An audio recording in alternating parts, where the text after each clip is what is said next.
This is Betsy Jensen, and you are listening to Unstoppable Body and Mind, episode 132, Hypnosis for Pain Relief with Melissa Tears. In this podcast, we learn to upgrade our brain and understand the power of our thoughts, to heal and to create the results we want in our life. Become the person in control of your healing and make peace with your life.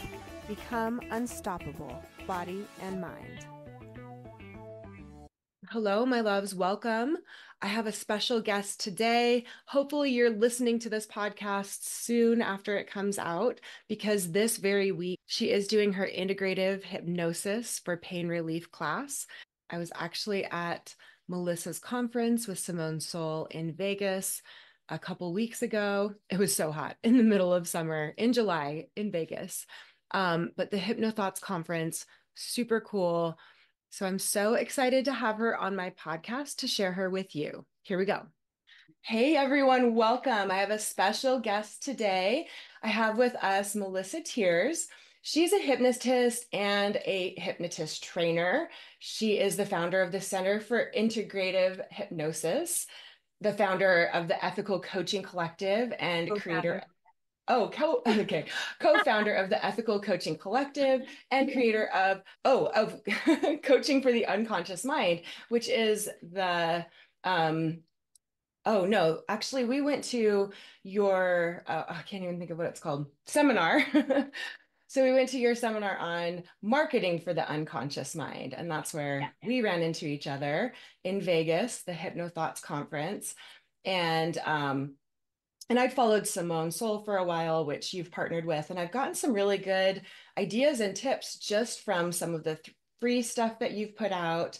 And then one of my coaches did your training, and so she taught me some really cool techniques too.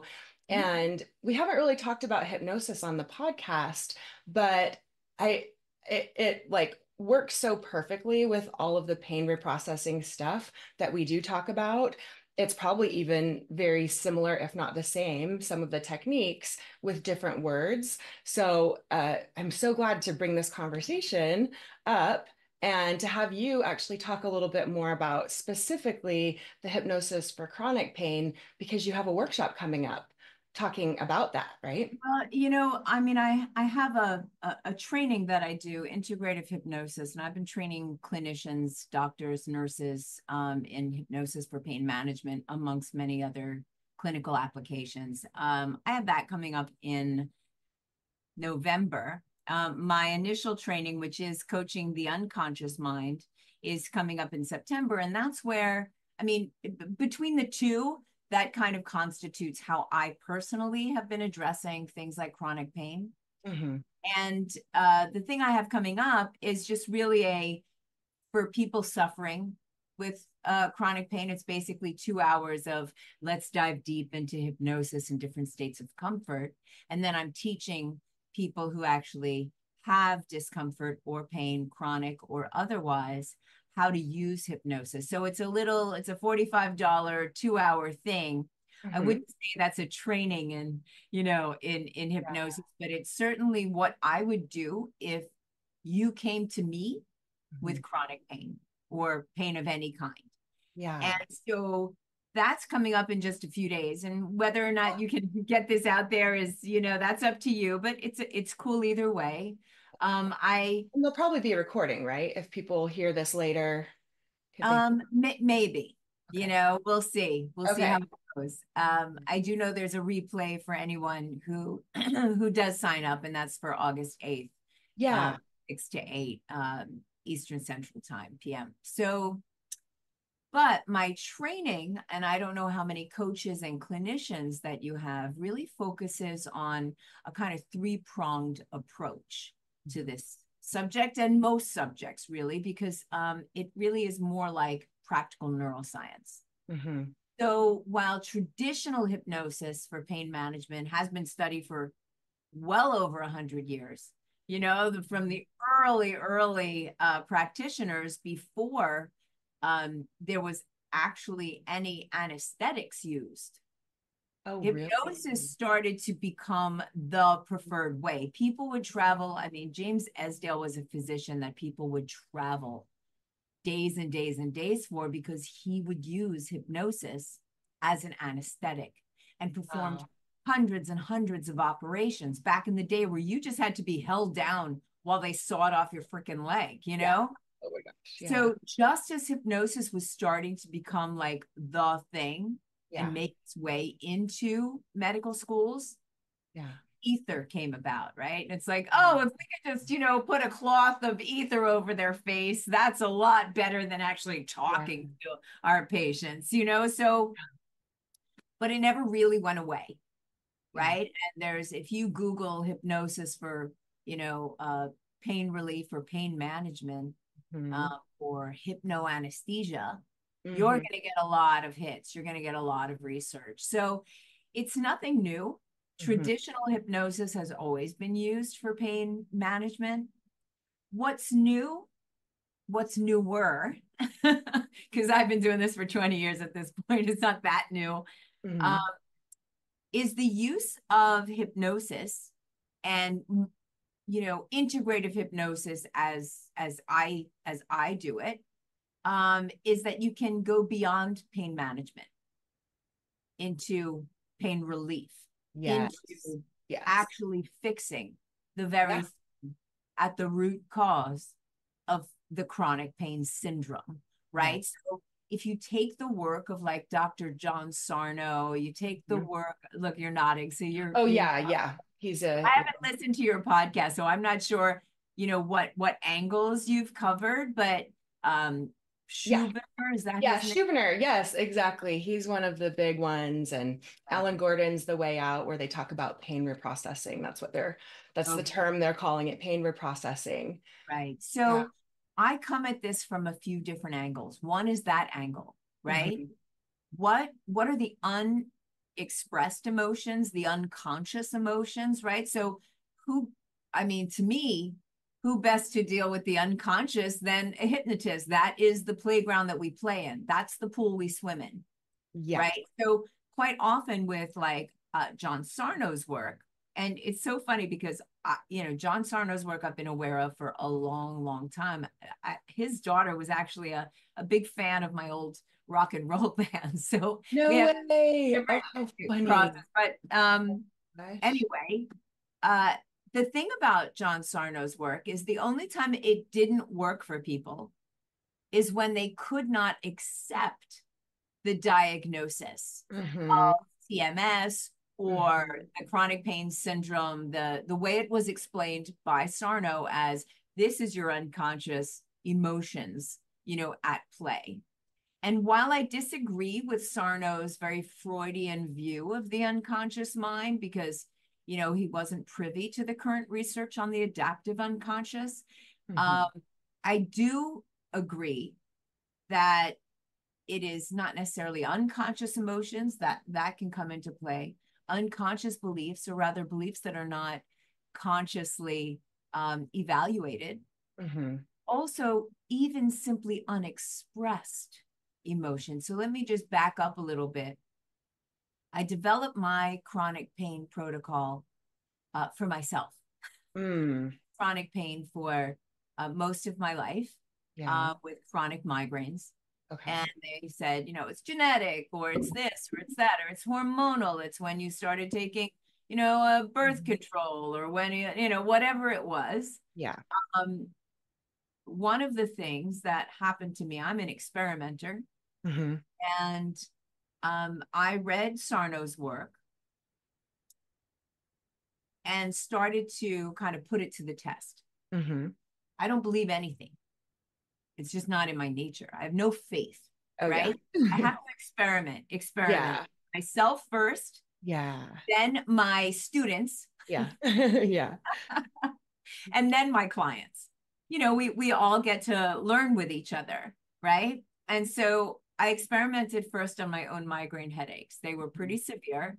No neurologist could fix it. I was on every medication that they could possibly give. I had them since I'm like, I don't know, 13, 14, whatever. And so I started to look at Sarno's work and say, okay, I'm just going to pretend as if. What are ways that I hypnotically know how to get rid of unwanted emotions? right? Mm-hmm. How can I examine? Okay, when did it start? Let's go back in time. Mm-hmm. And then I looked at what was going on in my life that at 13, I might have not expressed. I Mm-hmm. might have not have even known how to express. Yeah. Oh, yeah, my father left, stopped talking to me for a year. And at the time, of course, I was busy tripping my brains out and doing all sorts of drugs, and it didn't even matter. I was just free of parental supervision. Mm-hmm. But now, as a mother, as a grown up, I think what might that 13-year-old have been feeling? Yeah. So I went back and I used some techniques. I used some tapping, right? Yeah. EFT, EFT. Yep. Yeah. right? Not on the pain, but on the emotions that might have been contributing. Remember, I was in Yeah. experimental mode and I took notes. So I took category father, Mm-hmm. right? The anger. Okay, maybe the guilt, maybe the this, maybe the that, right? Then I Mm-hmm. kind of went through all of the possibilities. Then what am I not now expressing in my life? Each time I have a cluster migraine, Mm-hmm. really do some sleuthing and find out Mm-hmm. what is it I am not expressing, right? So the funny thing is, I did this experiment. I used a few other hypnotic techniques. Then I went into a deep trance. Mm-hmm. I kind of just did a general sweep, Mm-hmm. right? A general, acceptance, Mm-hmm. acknowledgement of the emotions, Mm-hmm. and then a releasing. And that I did from a much deeper trance state, right? Hypnosis state. Okay. Yeah. And I remember a couple of weeks went by, and my husband said, "You haven't woken up with a migraine." And I was like, "Oh, yeah."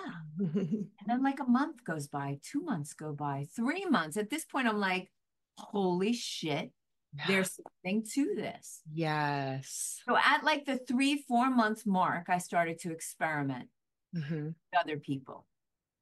And and a couple of other elements have contributed to this. Like I was helping someone with weight loss.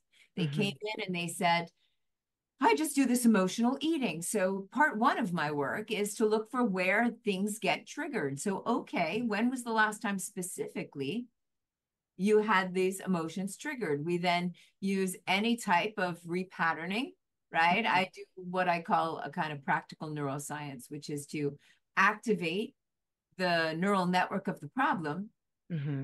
then use some of my techniques to throw in a prediction error, which thwarts memory reconsolidation, and Mm-hmm. then put in, how we want to respond, condition that in, right? And Yeah. and really systematically start to change how the brain reacts and responds in these triggering moments. Yeah. Yeah. We were just doing the times where she was emotionally eating.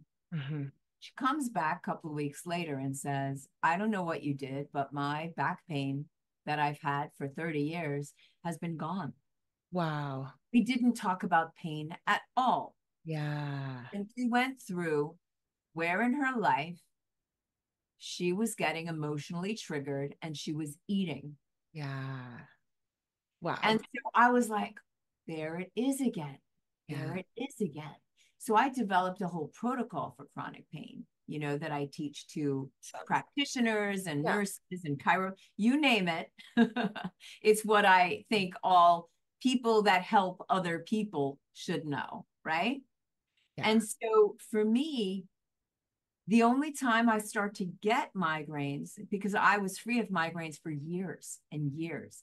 And then I was in a situation where I could not be honest. It was a Mm-hmm. professional situation. I was very angry at certain colleagues Mm-hmm. because they were doing some stupid shit. Mm-hmm. But in my professional setting, I couldn't say that, right? Right. And I had to support them Yeah. because that's just the right, in that setting. And Yeah. as I was literally supporting them and introducing them to the players at the conference and this and that, I started to get like the visual, The aura. yes. And I was like, Yeah. what? And it had been years. Oh, wow. Yeah.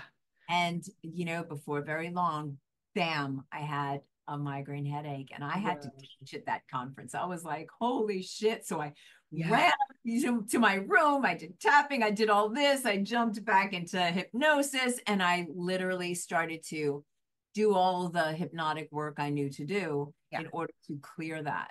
Yeah. So unfortunately, I am ridiculously honest. And as I often say when I'm teaching pain management, it's not because I want to be like, virtuous. Yeah.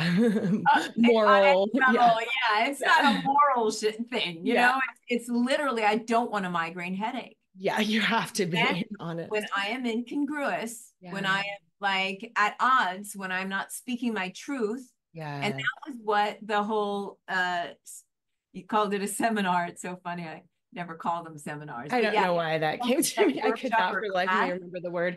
About marketing to the unconscious mind. As you know, it was really about getting congruent. It really was. Yeah, from exactly. An internal state of congruency. Yes. Sharing what you do, sharing what you love with other people, not seeing other people as targets to be marketed to be sold something. We were trying to bash the entire paradigm of what up until now had been considered marketing. We wanted to say, what is marketing? And you mentioned a lot of the free stuff I put out, because as we taught, marketing is helping people before they pay you. Yes. That's what you do, right? With this podcast. Exactly. You're helping people before they offer you money. Why? Because you want honesty out there. You want, some people are not going to resonate with me. And they have so many opportunities to find out if I'm a good fit before they actually should be plunking down any money. Because we don't want someone who's not ready to hear what we have to offer, or doesn't necessarily like the fact that I am a New Yorker and I tend to curse like a trucker. You know what I mean? Some people are not meant for that. That's true. And they should find a kinder, gentler, more maternal hypnosis trainer. I have trained so many thousands of people that are now trainers themselves, that they can find a good fit. Anyway, so I don't even remember the question you gave me. Oh yeah, hypnosis for pain management. So basically the three-pronged approach is one, look at if it's chronic, if it's a syndrome, look at what might be going on under the hood. Where are they incongruent? Where are they not speaking their truth? Where are they trying to be someone they are not? Trying to be perfect, trying to be accepted. What's the unacceptable thing they're not saying? The other level with that is, the body really does kind of speak in metaphor. So like somebody will come to me and they'll have like, chronic neck pain, and I'll joke, who's the pain in the neck in your life? And they will never hesitate. It will blurt out. Right? If it's sciatica, who's the pain in the ass you're dealing with? In the ass. Really do. I mean, whether it's the chronic syndrome of IBS and stomach issues, right? Who can't you stomach? Who makes you sick? All of these things, but also think metaphorically. What is the gut, right? It's what are the metaphors? It's movement, it's motility, it's traction. What don't you have the guts for? So I really do, being a hypnotist, dealing with the unconscious system, look at the metaphors. I listen almost literally to how people code things. And I listen literally to the body, because the body is the unconscious mind. I'm glad you said that. I wanted to bring up that statement. Dr. Schubiner says that a lot too.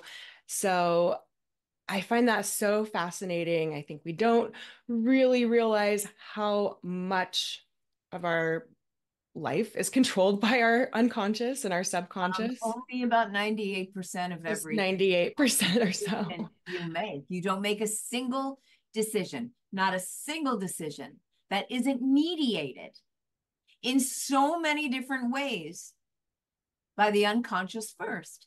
You don't look through a conscious lens. You look through a lens that is unconsciously biased on every level. It's running unconscious filtering systems based on your history, your neuro associations, your posture, your hypnotic priming that you don't even recognize. You're being primed right now by the plants behind me. Yes. You're being primed by the temperature of your room. The fact that you're sitting on a cushioned chair, you're being primed by your body. That if you're sitting on a cushioned chair, your mind is more malleable. You're softer to change. If you were on a hard chair, pick a harder line because the brain is unconscious mind. And I can go on and on with that stuff because it's, you know, it's the land that I live in, but people don't want to think that. They don't like that. They don't want to know how unconscious they are, how over 95, people will argue 95, 97, percent of their everyday walking consciousness is on autopilot. And the brain runs on prediction. I say that all the time because that is how the brain functions. It's predicting responses. So it can only act how you've acted. It can only be how you've been. It can only feel how you felt because that is the nature of how the brain functions. Now we can change that, right? By actively noticing what's new and different. And I don't know if you're aware of the work of Ellen Langer, but you would love her. Langer. Well, her new book is something like Minding the Body or The Mind in the Body, or but if you just watch even 17 minutes of this woman, mindfulness over matter. Video, she'll give you a bunch of little snippets of just how unconscious we are.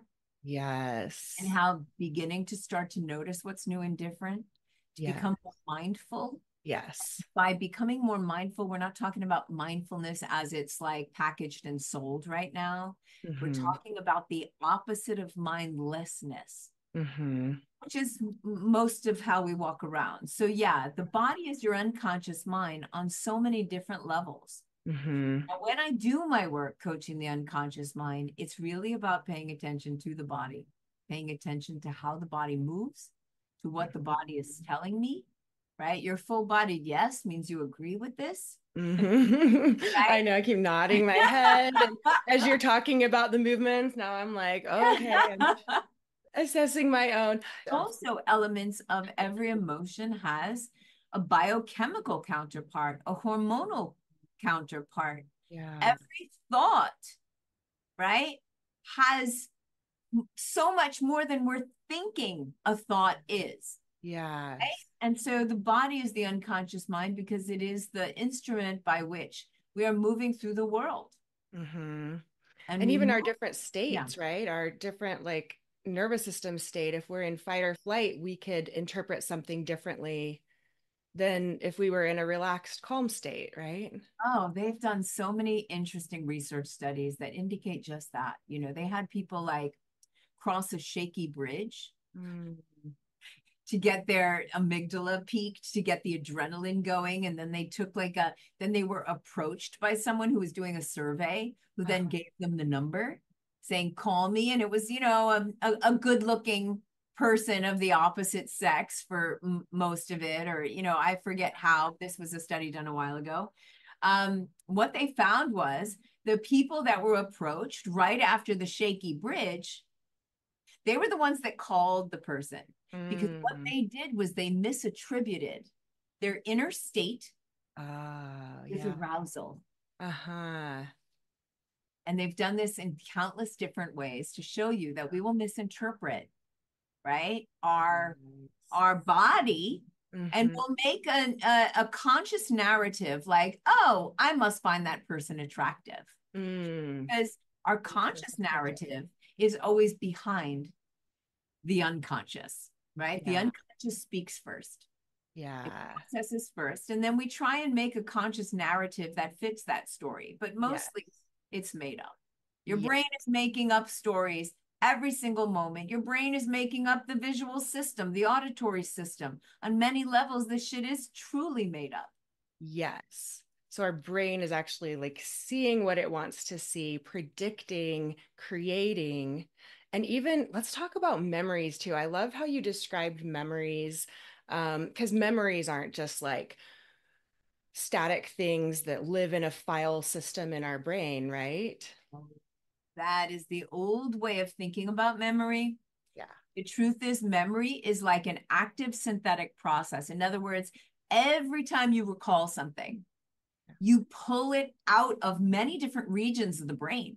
Yeah. That's why that movie, the Eternal Sunshine of the Spotless, Oh, yeah. Eternal Sunshine of the Spotless Mind. Forgot Yeah, the something movie. like that. I You know what's funny? It was vaguely actually know what you're talking shot about. on my block in Williamsburg, and No way. in the movie, you could see my apartment building. We're No like, way. hey, it was Oh, shot. that's awesome. So anyway, there's all these weird interconnected stuff, but where they were like targeting a memory, but the truth is, every time we recall something, it's like we always say it's like a Word document, right? Mm. Open up the file, even if you're just making a couple of typos. Hmm. Once you close the file, you only ever have access to the latest version Mm. of that memory. Hmm. And even this file system is a metaphor, because the truth is Hmm. it's not filed in one place. It is Okay. always a compendium of pulling from all these different regions of the brain, right? Hmm. So once a memory is consolidated, we used to think it was this stable thing. Hmm. Now we know that it gets pulled up by the brain and it becomes malleable again. Wow. Yeah. Typically, we're only making little adjustments, and that's why we feel like we remember this thing from way back when. But I always joke, if you ever go to a family event, you talk about the same day, how many different versions of that reality are you going to get? Right. Right? Because Yeah. everyone is interpreting it through their own unconscious filters, through their own neuro associations. Their brain is making it up, right? Yes. And According to over their own time, filtering system. And over time, yeah. every incremental little shift Yeah.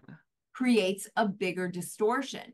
Yeah. Now, what I train people to do is what we call therapeutic memory reconsolidation, which is, instead of these small incremental changes, we do a massive update.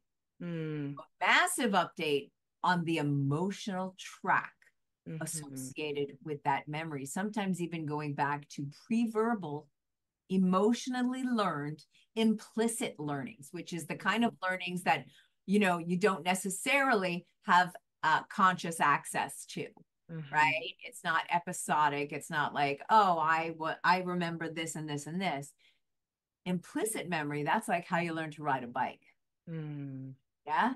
Hmm. Well, so we actually can access those now in 100 different ways once you learn the elemental pieces involved in therapeutic memory reconsolidation. So it will take all of the systems, John Sarno's work, Schubinner's work, everybody's work, Hmm. and give it and give it speed. And give it speed. Yes. I'm a New Yes. Yorker, right? I like shit to get done fast. I Yes. don't want this kind of emotional reprocessing to take longer than it needs to. What Yes. I like to do is I like to cook things down to the elements. I Hmm. like to say, okay, here's the 4 steps. And Hmm. this is underneath, or the 3 steps for memory reconsolidation Hmm. that is inherent in EMDR. It's inherent in most NLP. It's inherent in most of these reprocessing, Hmm. right? Yeah. So let's just strip it down of all the window dressing, which Hmm. is, the cool techniques that we play with, the cool, interesting ways to do it. And let's pare it down and then add a little element of obviously understanding how the unconscious works. Hmm. And you don't have to trickle down through the Hmm. conscious, conscious until it becomes unconscious. We can just Hmm. get right in there. Yes. And isn't there something where if you are able to change that emotional signature or that emotional part of the memory, it it's not like you need to do it for every single memory or every single event, right? Can you tell me more about that? So one of the things about, so think about therapeutic memory reconsolidation, right? We activate the memory, we associate in, so we activate the memory and it becomes malleable again. With Mm-hmm. therapy, unlike the incremental, with therapeutic memory reconsolidation, what's really vital is that we put in a prediction error. Remember, if the brain runs on prediction, Mm-hmm. then it's predicting the old emotional response. Mm-hmm. As soon as you do any technique that thwarts that, that puts in, oh my God, I used to be so angry when dealing with this person. And now all of a sudden I've done this hypnotic technique Mm-hmm. or EFT or any one of the techniques. You know, that's the thing that I lectured on, right? We're all right.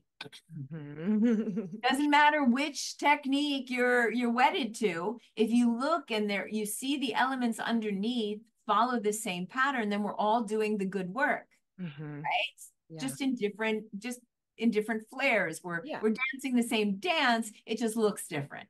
And we're Yeah. calling it something else. Yeah. So once you put in a prediction error, that is when the brain goes, oh shit, we need to update, right? It's a Mm-hmm. survival thing. So once you do that, right, it's an evolutionary process, this updating, right? Mm-hmm. It's how the species has survived. Mm-hmm. Because we need to be able to adapt to Mm-hmm. whatever the hell is in our environment.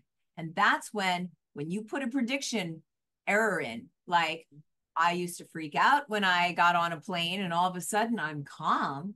The brain goes, wait a minute, time to update. This is Mm-hmm. no longer a danger. Mm-hmm. And it actually unlocks, right? The memory from Mm-hmm. the synaptic, it manipulates the protein, Mm. unlocks it on a synaptic level. Ooh, wow. Then when it gets reconsolidated back into the different regions of the brain, when the memory gets reconsolidated, once that prediction error is in place, Mm-hmm. it changes the whole memory, and not just the memory, but the whole schema.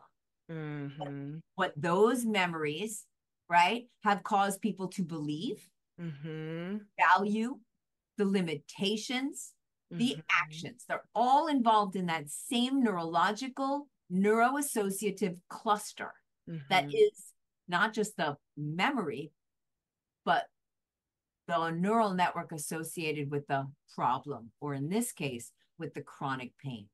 So to Yeah. answer, you don't have to change every single memory because the brain goes generative. That's how it learns. You do Mm-hmm. a few key memories and the Yes. brain goes, oh, I get it. Yes. And it updates the whole pattern. Yes. So So that's, cool. I mean, I guess I got off topic a little bit, but that is one of the key pieces to work with chronic pain. There's another key piece. I need to teach my clients how the brain reads pain. Yes. Let's Too talk about often it's simplified. It's like, oh, there's a pain center in the brain. I'm like, there's actually 13 regions that have the capability of reading pain, that. Mm-hmm. 9 of which we can kind of sort of access, even though they're kind of unconscious. Because remember, there is no pain Yeah. without the No, brain. right. Yeah, the So, brain is interpreting it. The brain is yes, creating it. it's Yeah. creating it. Yeah. Now, the thing is, the brain, there's all these different regions of the brain where they have about 5% supposed to be devoted to the nerve cells that read pain. Mm-hmm. What starts to happen with chronic pain is it gets practiced. Mm-hmm. And with practice, neurons that fire together wire together. Those different regions start to devote more and more real estate to reading pain signals, sometimes 10%, 15, 20%. The Mm-hmm. problem is those regions are supposed to be doing a hell of a lot of other things. Yeah. Some of those regions are meant for planning, creativity. Some Mm-hmm. of those regions are all about controlling your emotions, balancing your emotions, your sense of self, who you are in the world. Some Yeah. of them are devoted to touch, to Mm-hmm. pleasure, to all of these things that fall by the freaking wayside when people are dealing with chronic pain for years, right? All of a sudden, they can't follow through on their plans. They can't plan anything because their plans are always being thwarted by their own pain syndrome. Yes. So what I teach is all the different ways to use the visual system, the touch system, even the olfactory system to start to take back the real estate, to use metaphors.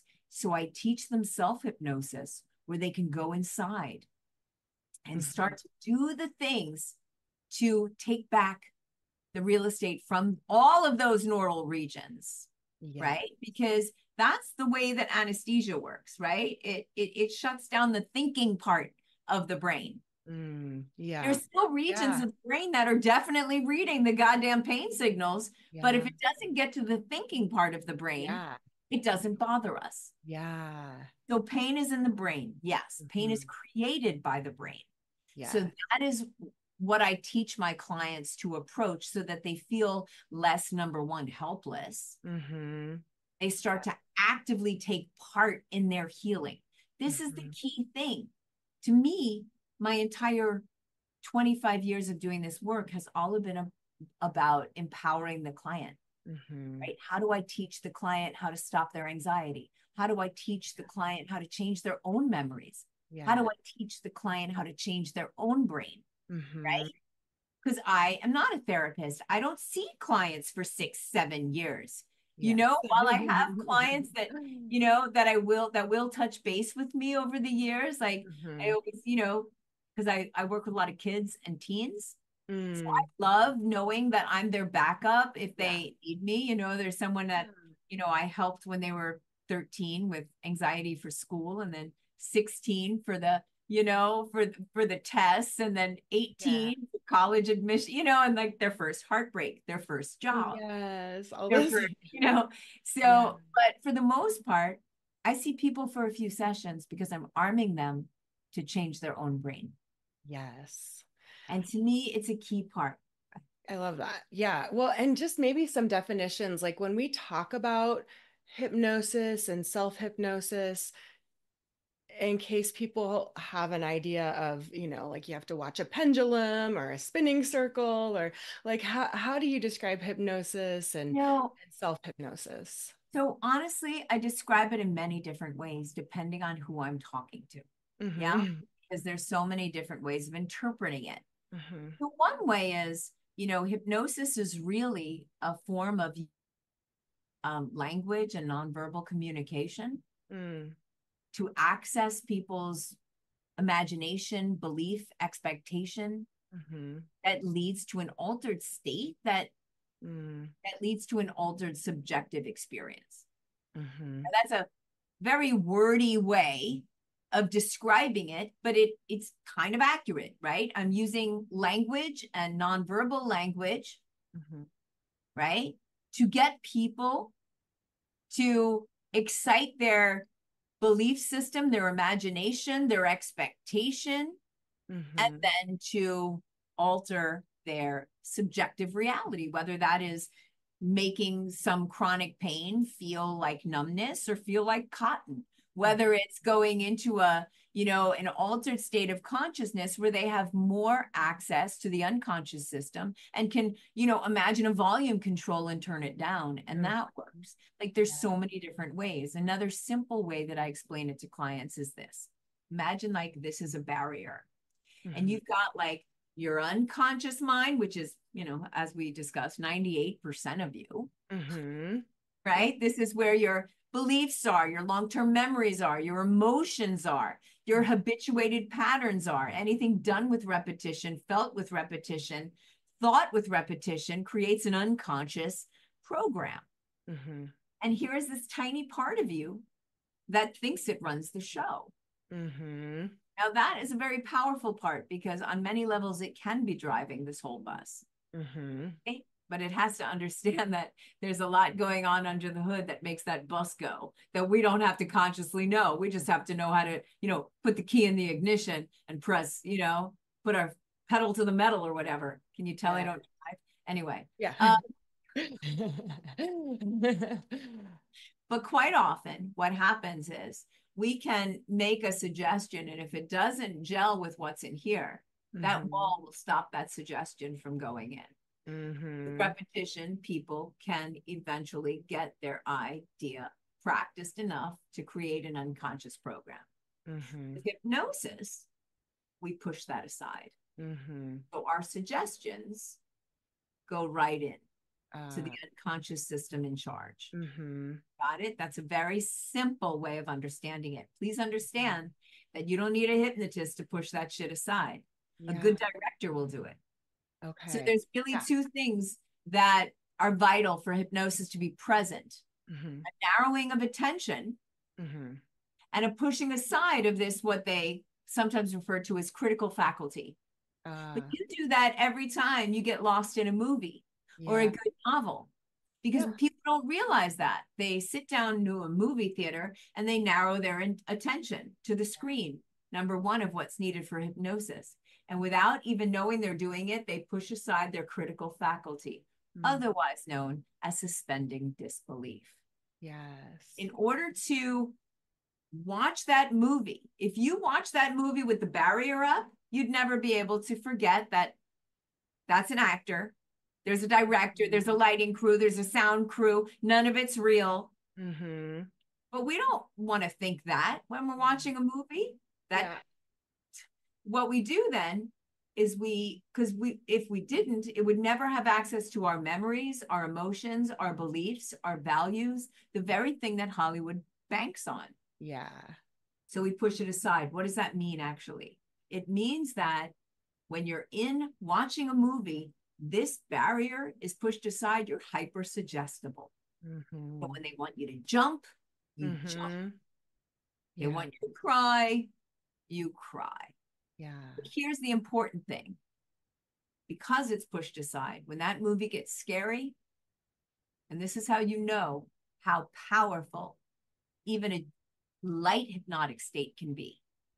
The idea on that screen while watching the movie, if it gets scary and I'm open to that suggestion, then my body changes. My nervous system goes on high alert.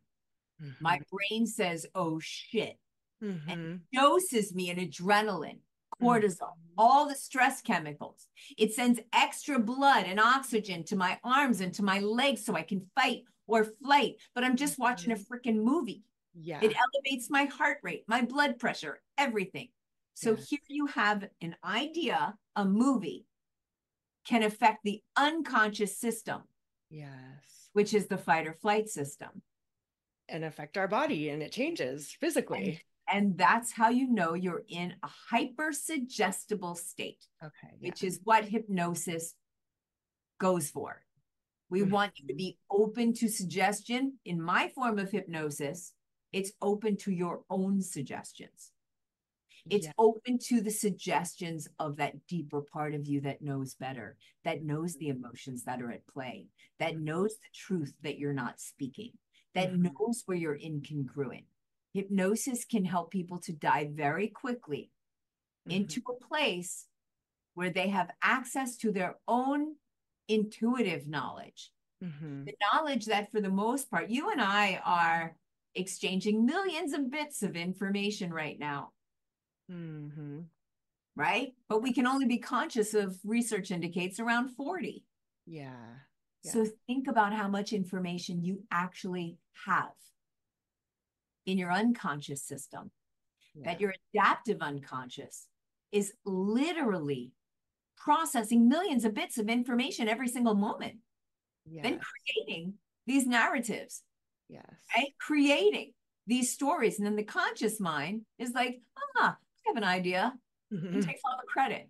You know, Eagleman in his book Incognito talks about that. He talks about how it's kind of likening like a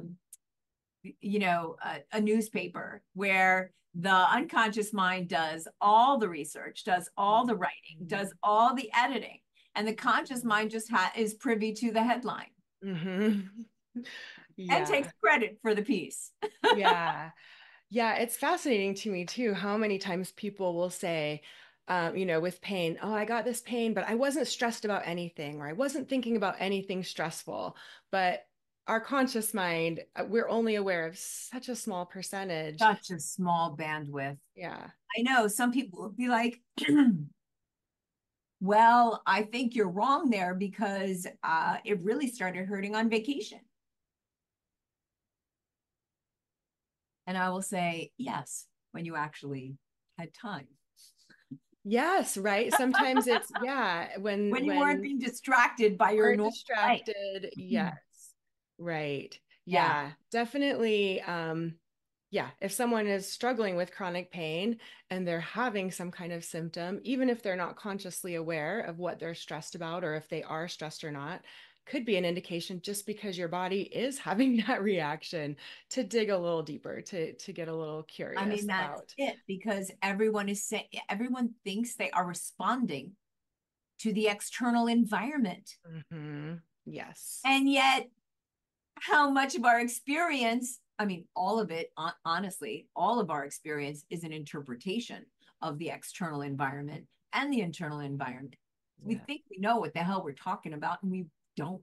We really We are don't. We're so just unconscious. making it up and Oh putting my things God, we're together that making it up. don't belong and they When I say that and people take exception to it, I'm like, I don't think you understand just how made up this is. And yeah. part of it is like, I take simple systems, like we think we're seeing the world. We think that we're like, behind the camera, like behind our eyes, and it's a big camera looking out at the world. No, our eyes are only getting frequency. It's only getting photons, and that's hitting a certain area of the eye, which is then translating these photons into electrical signals that go to 6 different regions of the visual cortex, and then it flips it upside down or right side up and then shows it to us as reality. And then I say, if you're not walking around with 2 gaping holes in Yeah. your peripheral field where Yeah. your blind spots are, where there is that blind spot is there's no photoreceptors there. Yes. Right. But There's none we at don't all. walk around with 2 Yeah. gaping holes in our reality because the brain likes cohesion. So Yeah. it makes shit up. It Just literally fills it looks in. at your environment and says, oh, the walls are green and there's a curtain. Let me Yeah. fill in. Let Yes. me just fill it in. Yes. Right? It's Yeah. best guess Doing of this the all environment. the time. And we're not even aware. We're just thinking we're like looking at a screen, like you said, or Right. looking And out. it's all interpretive. And Yes. it's not even pure interpretation. As I said, it has to go through your unconscious filtering system, your expectations of what you believe should be there in your visual system, in True. the environment. And that's just vision. The same thing happens with auditory. Yeah. But anyway, we could go really deep down that rabbit hole of this shit is all made up because I always do, because on a subatomic level, holy moly, are we making shit up? Yeah. We And won't we won't yeah. go there No. because it's almost an hour that we've Not been today. Okay, yeah, not today. But that is so important with pain because so many times we think it's, oh, it was the arthritis or the degeneration but people who've listened to this podcast and know this work, we know that a lot of those things happen in people that don't have pain. They don't have sure. chronic pain, right? They've done studies with something like I think 500 people where they looked at their spine. Yeah, Yeah, it's you like 3,000. Yeah, 3,000 people. Yeah. 3,000 now. So 3,000 back in the day, pain-free people. And the every one of results them are, had some yes. aspect of degeneration. Yeah. Yeah, it's actually more common Yeah. than not to have some kind of degeneration. And before we say all that, there is going to be some people that have kickback to that. Trust me, I've been doing this for a Yes. very long time. True. Yeah. Because unfortunately, people without being given the whole wide explanation of how our brain makes shit up, people Mm-hmm. are being dismissed by doctors Mm-hmm. by saying it's all in your head. Mm-hmm. We have to address that too, of what that means. It doesn't mean that you're making it up. It means that the brain really is the ultimate constructor of reality.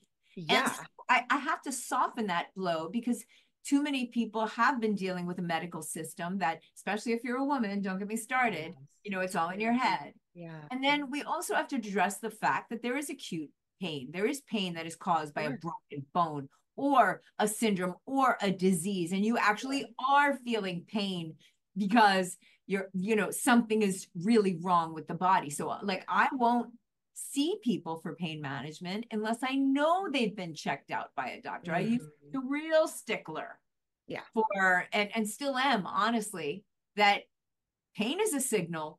What is it telling you? Have you had the medical checkup? Because hypnosis works wonders for actually masking pain. And I never want to mask pain without knowing what the hell the pain is about. Yeah. And often it is about the unresolved emotional conflicts. Yeah. Right? If it's the majority of the time. Yeah. Yeah. But anyway, so we do have to say that because there's exceptions to every rule. Yes, right? Yes. Dr. Schubner is good about having people, you know, he says get checked out. We want to rule out tumors and fractures and infections, things that need medical care and attention. But the vast majority of chronic symptoms have been learned and predicted and created and amplified over time by the brain. One of the things that I often think about, right? They say that in a year, let's say a year, you and I are talking. The you that is talking to me on a subatomic level, on a cellular level, 98% of every subatomic particle that makes up who you are, your physical body, will be different. Wow. Think about it for a moment. Right? Wow. Yeah. Will be different. Because right now, since we've been talking for an hour, billions of cells have died, billions of cells have been born. Our body is constantly rejuvenating, replenishing, you know, recycling itself.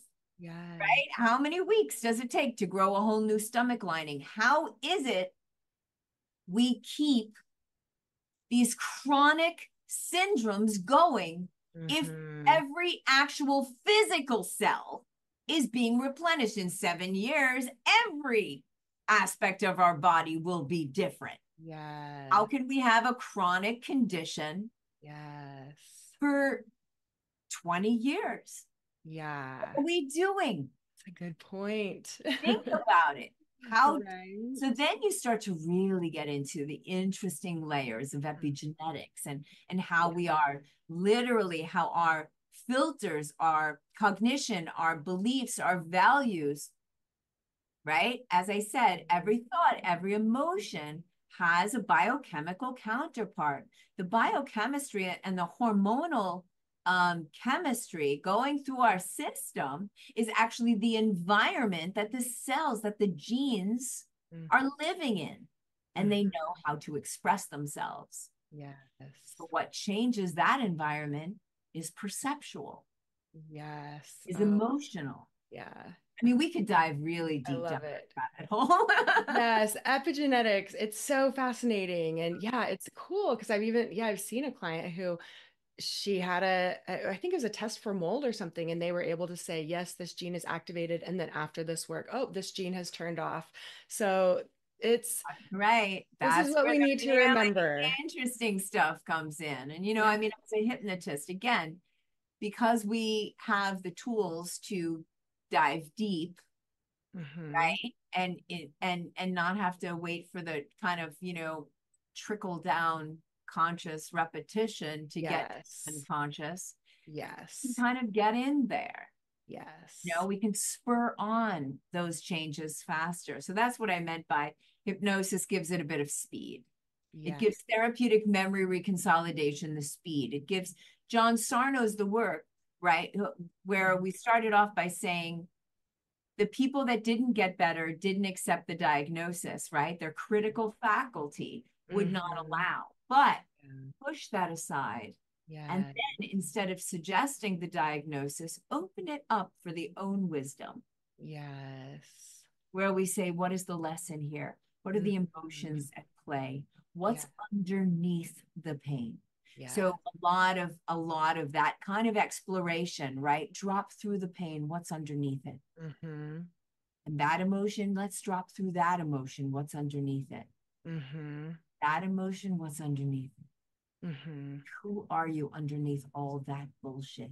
Mm-hmm. And then we grab that resource, we grab that, and then we bring it back up through those layers, now more resourceful, with Mm. understanding, with insight. And that's when change happens faster than you can think consciously. Amazing. Anyway, Are you going to be teaching some of those techniques in the workshop? it's funny. Course. It's really, I'm going to be teaching a bunch because there's quite a few hundred people at this point Yeah. that want to be on that call, or at least get the replay. So what I thought I would do is kind of give like a taster of a bunch of different things so that Yeah. more people will have the possibility of transformative change. But I'm definitely going to be teaching self-hypnosis so that Mm-hmm. people can go into their own states and then play with the different ways of, looking for pain relief. Yes, absolutely. Okay, awesome. Good. Yeah, I think it's great to, You yeah, know, we'll put a link for that in the show notes too, because definitely so helpful in any aspect of life, but especially with chronic pain. yeah, yeah, yeah. I mean, that is we all have chronic habituated patterns. Pain tends to get our attention more quickly and, Yes. and strategically. Yes. Then Yeah. let's say the anxiety or the depression, or there's many different manifesting ways, right? But pain is the Yes. one that grabs our attention Yes, because we can't exactly. look It away. Yeah. brings you to the work. And I always say, yeah, this is the kind of work that, a lot of people end up doing in their lives anyway, to be more congruent or to be, mentally healthier. Yeah. And it helps our physical body too. So it's what brings a lot of people to this work, but it's just good overall work to do anyway, to get out Yeah. of that unconscious mind, to start living a little more consciously, to start being aware of even all of that we're carrying around and shed those things that aren't helping us It's in, anymore. and on many levels, that it's impossible to get, out of the unconscious mediation of our brain, of our life, because we wouldn't be able to move if we had to consciously walk across the room, but Yeah. Yeah. as you said, bringing awareness to it, having an awareness to it, being open to the possibility that what you think might not be the full story is Hmm. always good for all of us. It But yeah. is. Yes. Well, thank Okay. you for, having, is there anything else that I didn't answer that you'd like to ask? No, I think those were the main things, absolutely. And we even did more. So, unless there's anything else that you've thought of that you'd like to add, I think this is so great. Super All of helpful. these different ways that people can get out of it. I've been helping people for a very long time, Hmm. who have pain that, all of the kind of established medical community just says you have to live with. And Yeah. they don't really have good advice except surgery or medication. But the truth is, over 25 years, I've seen so many people absolutely shed this, this chronic pain um, altogether. So there's a Yeah. lot more hope Yeah. than people would think. But anyway, I think so it's fun. too. Yes. Thanking you for for the invite, and it's always a pleasure for me to help in any way that I can people with pain, because I've been there and I've done that. Yes. you know. Well, it's so amazing. I love your story. I'm glad you shared it. And we'll have those links in the show notes for people who are interested. And hopefully this is helpful, even if all you do is listen to this, just getting a little more awareness, because it doesn't have to be a formal hypnosis practice. It's just coming to that kind of more focused and Yeah, I mean, malleable state. once Yeah. you really get that almost all hypnosis, at least in the kind that I use, is Hmm. self hypnosis, then Mm. you can do so much work by yourself. All right. So awesome. Awesome. Okay. Well, thanks again, Melissa. It's been great talking with you today. Take care and we'll be in touch. Again, have All a good right. one. Bye. Bye. Thank you so much for listening. I hope you learned a little bit about your brain today that helps you in your life like it helped me. Please be sure and subscribe and leave a review. And of course, be sure and share this podcast with someone you know that wants an unstoppable body and mind.